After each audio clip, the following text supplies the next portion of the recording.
Coming up on Mountain News this morning, President Donald Trump signed an executive order that would impose a $100,000 application fee for H-1B visas. And Glock switches could soon be banned here in Kentucky. Dedicated to Eastern and Southern Kentucky, this is WYMT Mountain News this morning.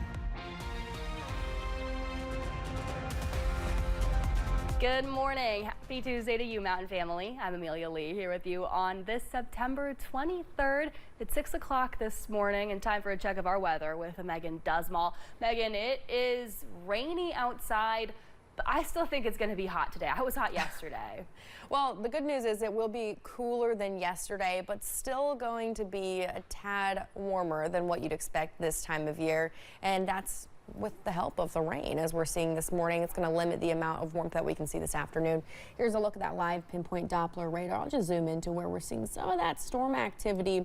Right now, we'll see some lightning strikes in portions of Leslie County, traveling a little bit more to the east in our Virginia counties, Norton and Dickinson seeing some storms.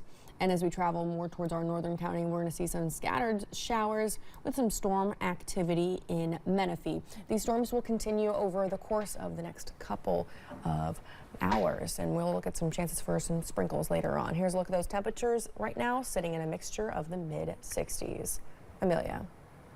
The escaped Ohio inmate at the center of a week-long manhunt in northern Kentucky has been caught.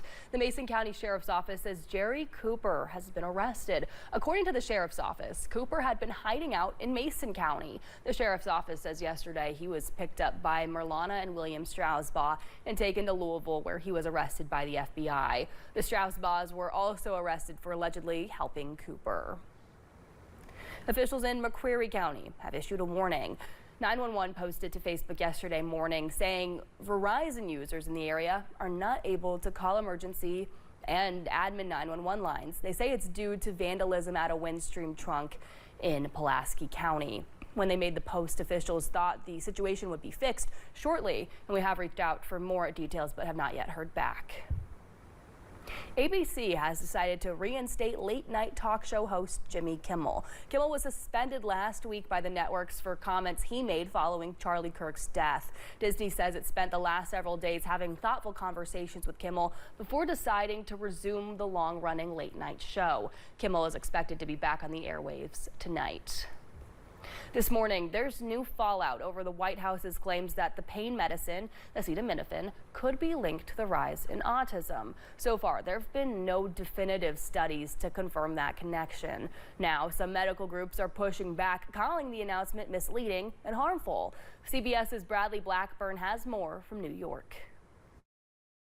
If you're pregnant, don't take Tylenol. The Trump administration is reversing decades of medical advice for pregnant patients, linking the use of acetaminophen, the active ingredient in Tylenol, with increased risk of autism, though officials provided sparse evidence to back the claim. They're waiting for certain studies. The FDA has directed a label change and sent guidance to doctors, though it also acknowledges there's ongoing scientific debate. Major medical groups are pushing back. I think the announcements put a lot of fear into people. Dr. Stephen Fleischman, president of the American College of Obstetricians and Gynecologists, says it's highly unsettling that federal health agencies are willing to make an announcement that will affect the health and well-being of millions of people without the backing of reliable data. I worry a lot about patients who are sitting at home and maybe early in pregnancy, very early on, have fevers and decide, I don't want to take Tylenol, without realizing that the fever itself is a problem. And having high levels of fevers that go untreated early in pregnancy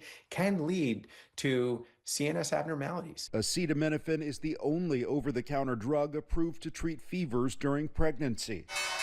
The announcement sent shares for Tylenol's parent company, Kenvue, plunging Monday. Kenvue says acetaminophen is one of the most studied medications in history, and it continues to believe it does not cause autism. Bradley Blackburn, CBS News, New York. Both the president and medical groups yesterday said it's best for pregnant patients to speak to their doctor about any concerns regarding medications. Well, President Donald Trump signed an executive order that would impose a $100,000 application fee for H-1B visas. It's an effort to curb overuse of the program, which lets U.S. employers hire highly skilled foreign workers.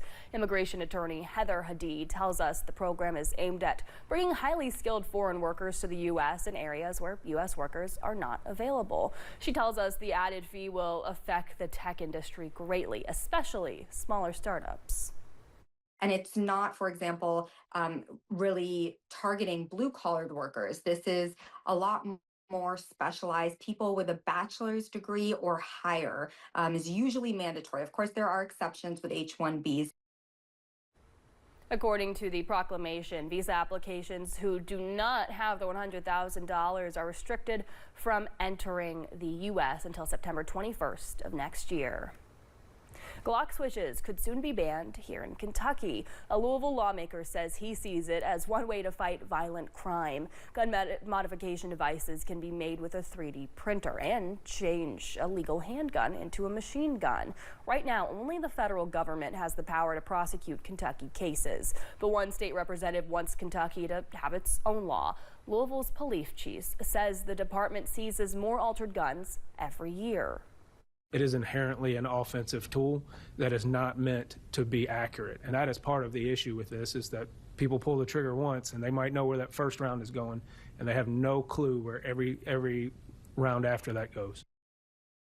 The change would be up to lawmakers, which are split on whether the change would infringe Second Amendment rights. Those for the ban argue it's common sense legislation. Those against the ban say they would rather focus on expanding the right to self-defense since there's already a federal ban. A well-known businessman and constable in southern Kentucky has died. Rick Yaden served in Laurel County, and he owned a car lot there as well. WYMT's Phil Pendleton spoke to people who worked with him and has more details about the legacy he leaves behind. Frequently with Constable Rick Yaden at crime scenes or accidents, but he says their friendship goes back nearly 3 decades. He says Yaden was a giver and was constantly visiting the sheriff's office to bring something or simply to talk. Root says Yaden was the true definition of a public servant. His lively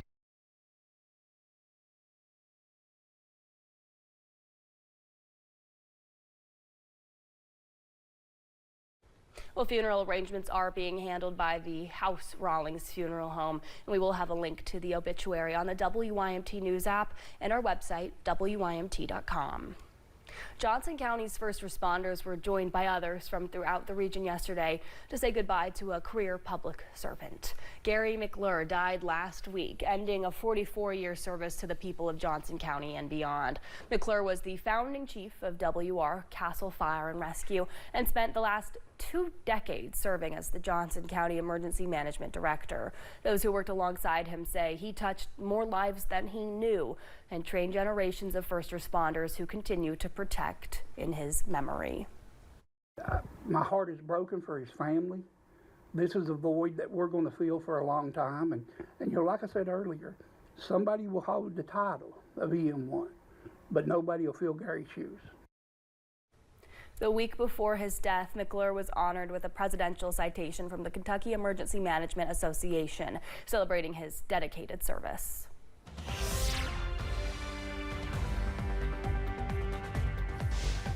Let's talk temperatures as you're heading out the door this morning, seeing slightly warmer than average. Normally this time of year, we sit at about 57 degrees, but no folks in eastern Kentucky are in the 50s this morning.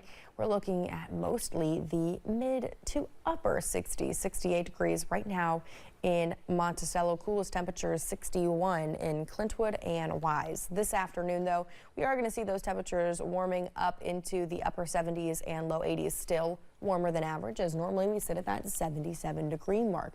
Really just going to still stay in the slightly warmer than average for the next couple of hours, and by the time we head into the end of the work week, we could have some chances for some slightly cooler temperatures. Here's a look at that live pinpoint Doppler radar. Still looking at some scattered showers and storm activity. Most storm activity right now is as you're traveling south of Wayne County and McCreary County. We'll continue to watch that move north. Could see some storm impacts in McCreary and Whitley over the next couple of minutes. Here's a breakdown of your day. Seeing temperatures warming up into the afternoon. Everybody having at least a slight chance of some storms throughout the next couple of hours. Amelia.